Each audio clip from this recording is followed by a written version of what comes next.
So the next topic is acquired immunity.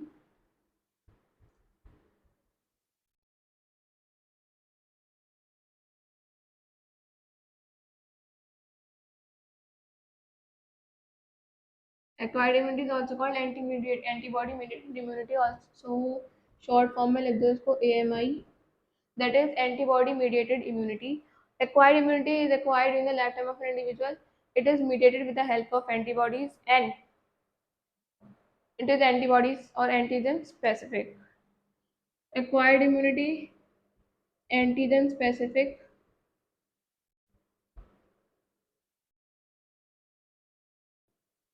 ठीक है, antigen specific होती है, मीडिएटेड बाय एंटीबॉडीज, और इसमें क्या होता है, it is concern with memory of immune system.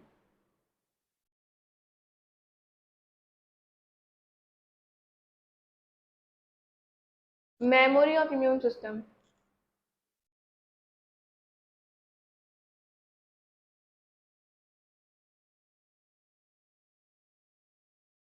ये सबसे ज्यादा यूनिक फीचर होता है हमारे एएमआई का और एक्वायर्ड इम्यूनिटी का. पहली चीज एंटीजन स्पेसिफिक है, मतलब किसी स्पेसिफिक एंटीजन के लिए किसी स्पेसिफिक एंटीबॉडी का प्रोडक्शन होगा.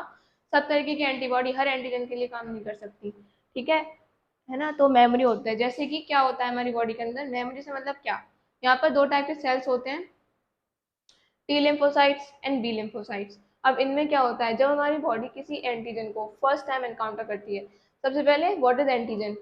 Antigen is any kind of cell or a being that is going to trigger the immune response in our body. अब एंटीजन बहुत डिफरेंट टाइप के तरीके के हो सकते हैं, लाइक पॉलन ग्रेन से होता है, पॉलन ग्रेन के बाद white of an egg, shellfish, है ना. तो काफी चीजें ऐसी होती हैं which are going to work as an antigen for our body and they are going to trigger the immune responses inside our body. अब उस एंटीजन को रिकॉग्नाइज करती है हमारी बॉडी, ठीक है. उस एंटीजन को रिकॉग्निशन करने के बाद हमारी बॉडी में रिएक्शंस होते हैं which are going to produce antibody, and antibody के बाद फिर हमारा immunity, acquired immunity is going to run. तो जब हमारी बॉडी किसी भी एंटीजन को फर्स्ट टाइम एनकाउंटर करती है, उसके बाद उसके तो क्या होता है कि वो एंटीबॉडी प्रोडक्शन करती है. तो ये जो रिस्पॉन्स होता है ये काफ़ी लो इंटेंसिटी का होता है, मतलब बिकॉज उसने पहली बार किसी एंटीजन को एनकाउंटर किया है, तो जो वो बॉडी आपके प्रिपेयर तो थी नहीं उस एंटीजन के लिए, तो जो भी रिस्पॉन्स होगा उसके लिए वो काफ़ी न्यू होगा हमारी बॉडी के लिए, so it would be of low intensity.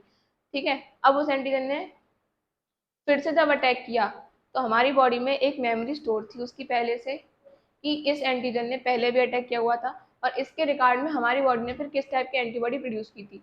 सो अब जब सेकेंड टाइम वो एंटीजन हमारी बॉडी को अटैक करेगा, तो same antibodies will be produce for that kind of antigen, और ये जो काइंड ऑफ रिएक्शन होगा हमारी बॉडी का सेकेंड टाइम में काफी इंटेंसिफाइड होगा, क्योंकि एंटीबॉडीज पहले से ही प्रिपेयर्ड है हमारे पास. तो we are going to straight away cause the reaction of antibody and antigen. इसीलिए हमारी बॉडी में दो तरीके के रिस्पॉन्सेज कैटेगराइज किए गए, primary responses and secondary responses based on the memory of immune system. So it is characterised with the memory of immune system. इसी memory के बेसिस पे हमने दो काइंड ऑफ रिस्पॉन्स लिए, प्राइमरी रिस्पॉन्स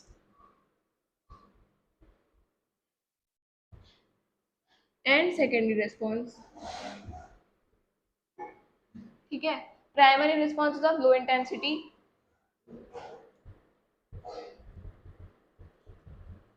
क्योंकि हमारी बॉडी अभी उस एंटीजन के लिए प्रिपेयर्ड नहीं है कि वो किस टाइप का एंटीजन है, उसके लिए क्या एंटीबॉडी बनानी है, इसीलिए ये लो इंटेंसिटी का है. ठीक है. अब सेकेंड रिस्पॉन्स में हमारे पास एंटीबॉडी पहले से बनी हुई है उसकी मेमोरी की वजह से बेसिस पे, तो ये वाला जो रिस्पॉन्स होगा it will be highly intensified.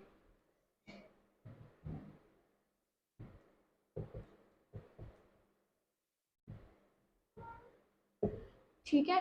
दूसरी चीज, यहाँ पर कौन सी सबसे ज्यादा इम्यूनोग्लोबुलिन प्रेजेंट होगी, प्राइमरी रिस्पॉन्स में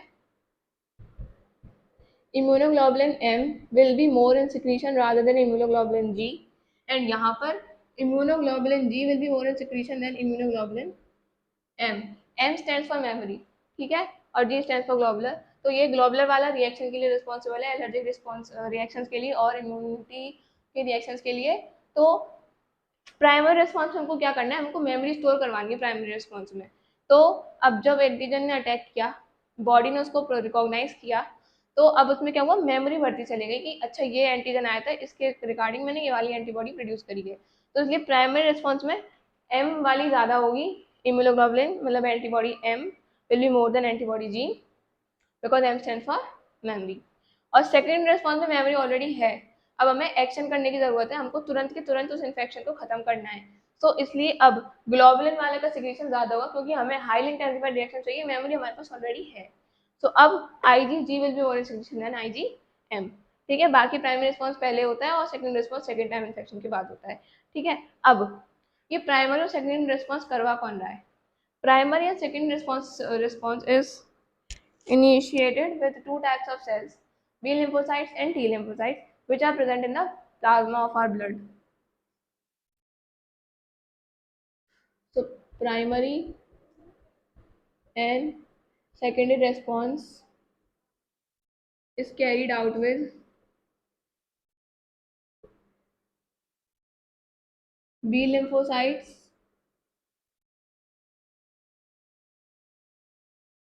and T lymphocytes.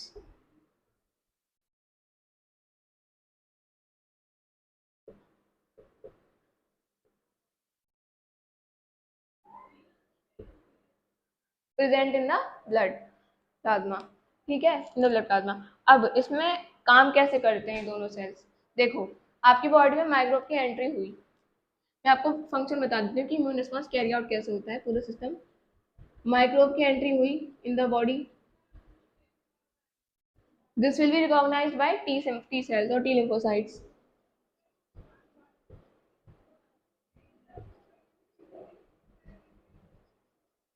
ठीक है, when it is recognized by T cells, it is going to produce cell mediated immunity. अब सेल mediated immunity में क्या होगा? Cellular barriers are going to function. इसकी वजह से क्या होगा? साइटोकाइन बैरियर रिलीज होगा, मतलब सेलुलर होगा, सेलुलर बैरियर अपना काम करेगा और दूसरी चीज में साइटोकाइन का रिलीज होना स्टार्ट हो जाएगा। So the recognition by T cells is going to initiate the release of cytokine barriers.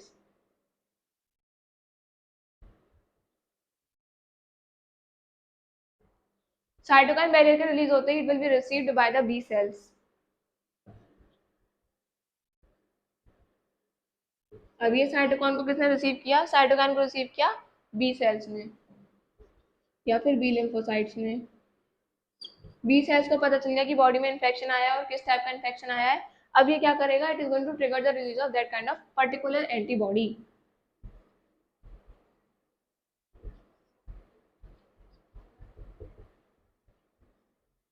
ठीक है, अब एंटीबॉडी रिलीज हो गई, now the immune response will take place between the antibody as well as the antigen. ये होगा हमारा पूरा process. तो अब इसमें एक चीज समझ में आई कि जो टी सेल्स होते हैं, T cells are never going to produce any kind of antibody, क्योंकि T cells are going to do the cell mediated immune responses. मतलब ये एंटीबॉडी को प्रोड्यूस ना करते हुए सेल मीडिएटेड रिस्पॉन्स कॉज करेंगे, जिसकी वजह से एंटीजन का रिकॉग्निशन हमारी बॉडी में हो सकेगा और साइटोकाइन और सेलुलर बैरियर्स अपने फंक्शन कर सकेंगे, जिसकी वजह से हमारा बी सेल फंक्शन में आएगा and finally the release of antibody will be there. So T cells are not going to produce any kind of antibody, rather they are going to help B cells to produce antibody.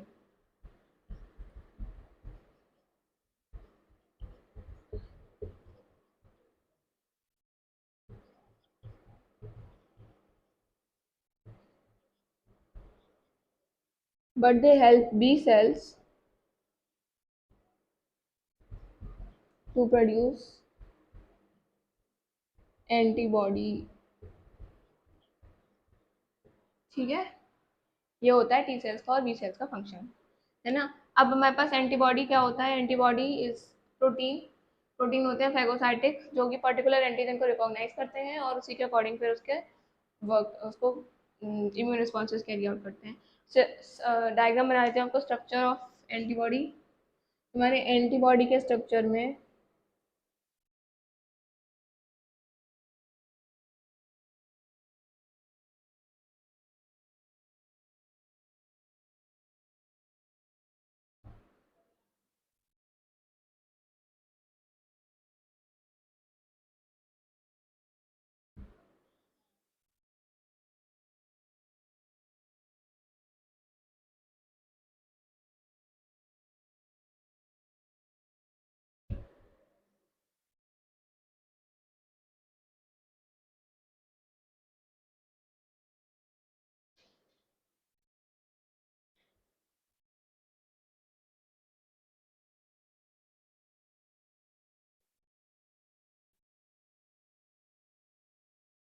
ये होता है antibody का structure. अब इस antibody में 4 chains होती हैं, 2 light chain और 2 heavy chain.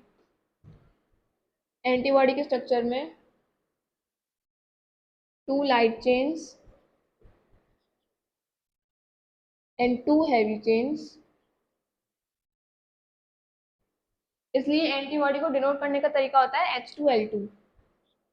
This is the way you denote N antibody, that is H2L2।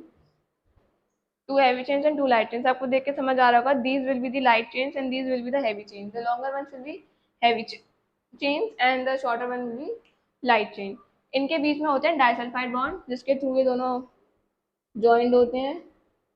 ठीक है, इन दोनों के बीच में भी होता है और as well as it is present here. दूसरा, इनके अंदर इंटरनल डाइसल्फाइड बॉन्ड भी होते हैं, वो भी हम काउंट करके मैं बता दूंगी आपको कितने होते हैं। ठीक है, अब इसमें क्या होता है, ये वाले तो लाइट चेन हो गई, this is the light chain and this is the heavy chain। अब ये वाला जो एरिया आपको दिख रहा है, दिस इज पैराटॉप। जो भी इसका जिगजैग जिगजैग वाला एरिया होता है दैट इज पैराटॉप। और ये हर एंटीबॉडी के हिसाब से it is going to change itself. तो इसका जो शेप होता है वो एंटीजन के शेप के अकॉर्डिंग चेंज होता है, so that it is easily able to fit through the antigen and easily able to destroy that kind of और lyse cause the lysis of that antigen. इसलिए जो ये वाला एरिया होता है this is paratope.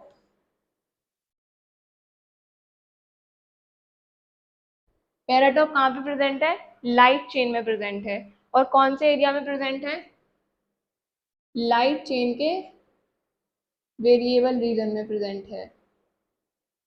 Paratope, paratope is antigen recognition site.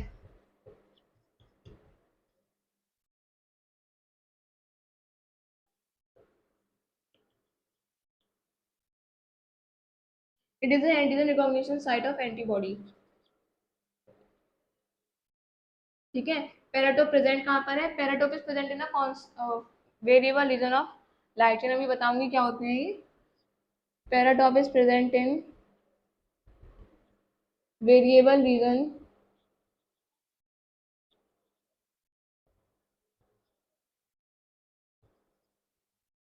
Of light chain.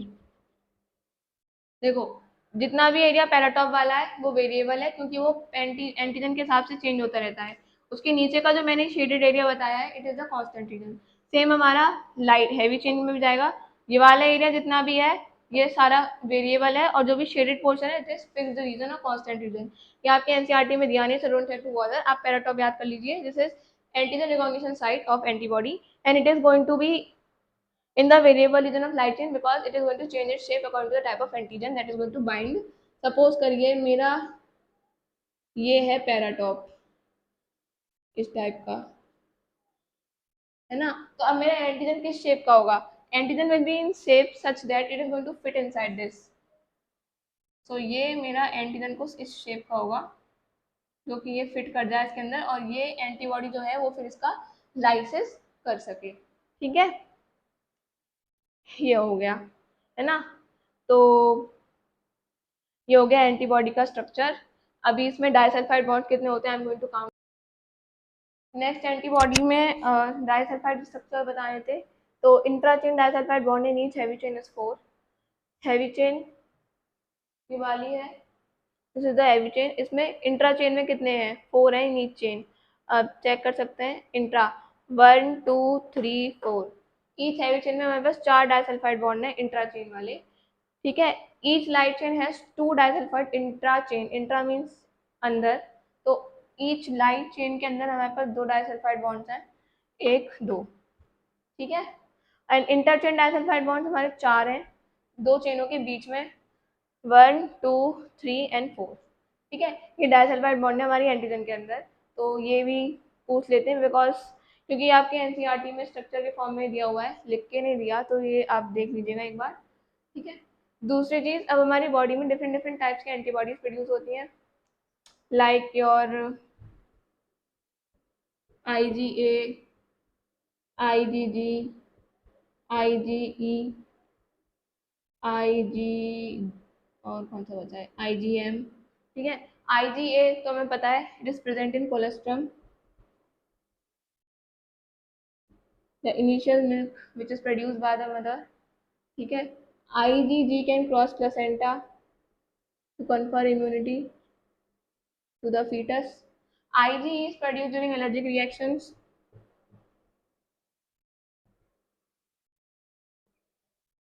And IgM हमें पता है, it is responsible for storing any kind of memory. So it is going to activate the immune system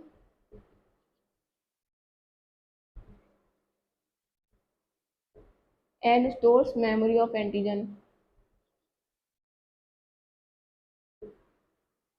ये different types of antibodies है।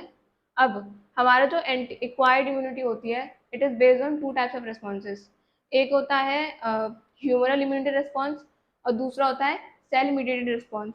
Humoral के अंदर क्या होता है, एंटीबॉडी का प्रोडक्शन होता है, जैसे कि हमने देख ली सारी एंटीबॉडीज प्रोड्यूस होती हैं, वही antigen antibody reaction that is coming under humoral responses. So acquired immunity,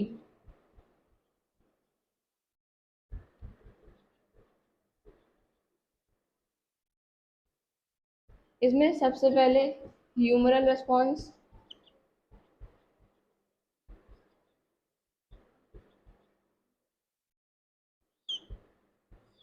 which is also called antibody mediated response, ठीक है। इसको हम एंटीबॉडी मीडिएटेड भी बोलते हैं और ह्यूमरल इसीलिए बोलते हैं because the antibodies are present in the blood. तो इसमें क्या होता है, antibodies present in the blood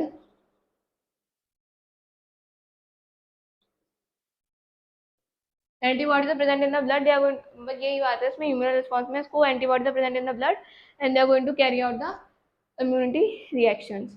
ये है ह्यूमरल रिस्पॉन्स और एंटी मीडिएटेड रिस्पॉन्स। दूसरा आता है सेल मीडिएटेड रिस्पॉन्स। और अच्छा, एंटीबॉडी के मीडिएटेड है तो इसमें सेल्स कौन से वाले लगेंगे, बी और T. The cells would be B cells क्योंकि they are responsible for production of antibodies. तो ह्यूमरल रिस्पॉन्स में हमारे बी सेल्स काम करते हैं या फिर बी लिम्फोसाइट्स काम करते हैं, ठीक है। नेक्स्ट है cell mediated response.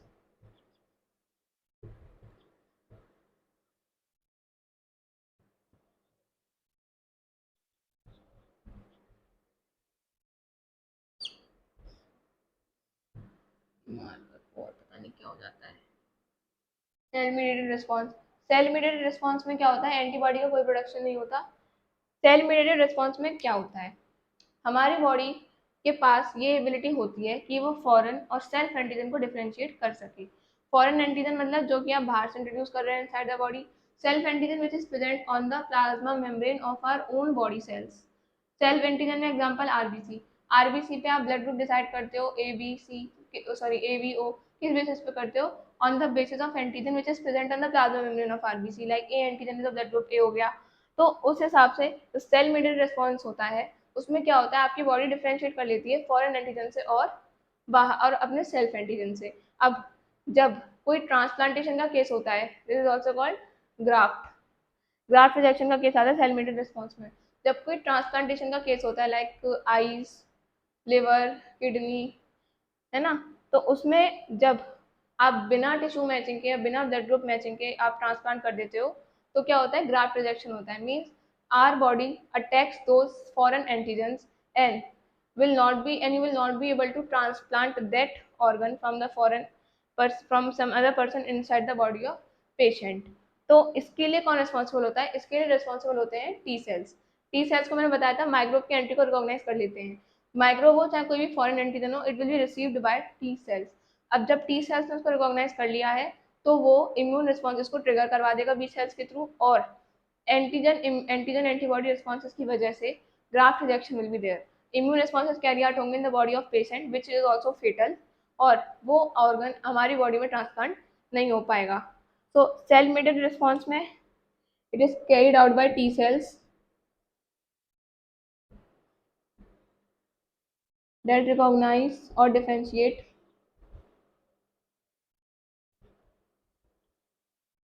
between self antigen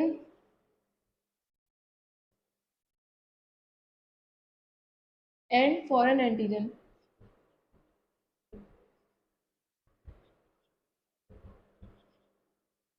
So you should match the tissue before transplanting the organ. यहाँ पे सेल मेडेड रिस्पॉन्स में एक केस आता है ग्राफ्ट रिजेक्शन का या ट्रांसप्लांटेशन के रिजेक्शन का, ये हमें पता होना चाहिए। किसी भी एनिमल से मैच करके हम किडनी और बाकी ऑर्गन ट्रांसप्लांट नहीं कर सकते क्योंकि टी सेल्स इसको रिजेक्ट करवा देंगे और पेशेंट के लिए भी फेटल हो जाते हैं क्योंकि immune responses are triggered and they can reach to high intensity as well. So cell mediated response में टी सेल्स काम होते हैं। क्या केस होता है? ग्राफ्ट रिजेक्शन का होता है। ह्यूमन रिस्पॉन्स में एंटीबॉडी मीडिएटेड होता है और triggered by B cells. So that's all about your acquired immunity.